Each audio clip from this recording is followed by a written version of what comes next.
Chapter 15, Stress and Health. Peter Salovey, Framing Health Messages. Question 1.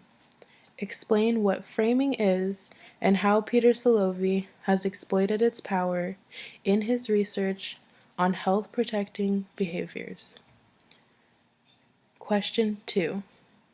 Think of circumstances in which a carefully framed message enticed you into behavior that in retrospect seems risky.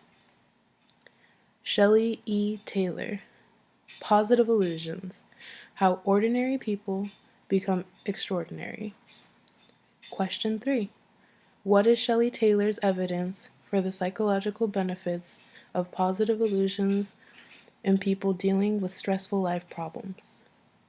Question 4. Are you superstitious? Do you check any astrology column when times are tough? Do you engage in any kind of magical thinking? Explain how beliefs that others might describe as illusions have had an impact on your life. Peter Salovey talks about how gain-framed messages are better used for prevention behaviors, which is, he gave an example about an experiment they did with promoting preventative math runs, and he said that gain-framed messages that promotes preventative math runs was a lot more effective than loss-framed. The way they talked about, the advantages of using preventative math runs rather than, talking about disadvantages that they have if they don't use it.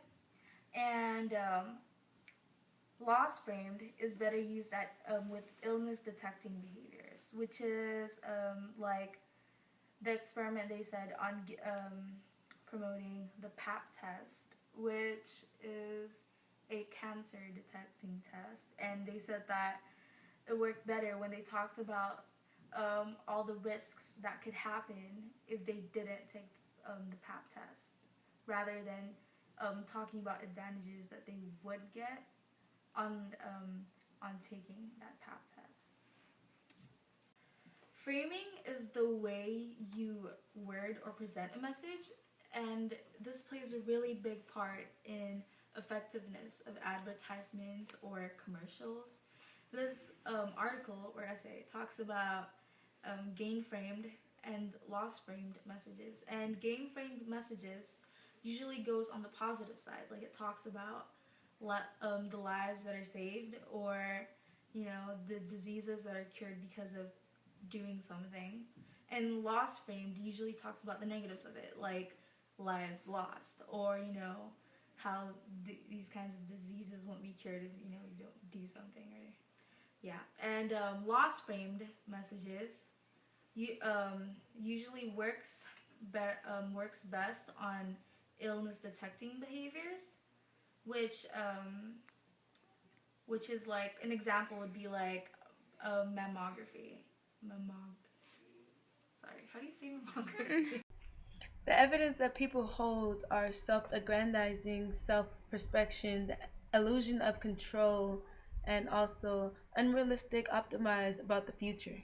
And so some people, not including myself, are superstitious and believe in like magical thinking or look in the astrology column when times are tough. And this kind of belief that people have, it can help them because it gives them an illusion of what it could be possible, how like motivates them, and that motivation like keeps them going and keeps them in good health, and it helps them to be less prone to illnesses or other sort of diseases like depression. And even though it is an illusion, it does help them deal with stress, and that in itself just helps them keep psychological homeostasis. That's it.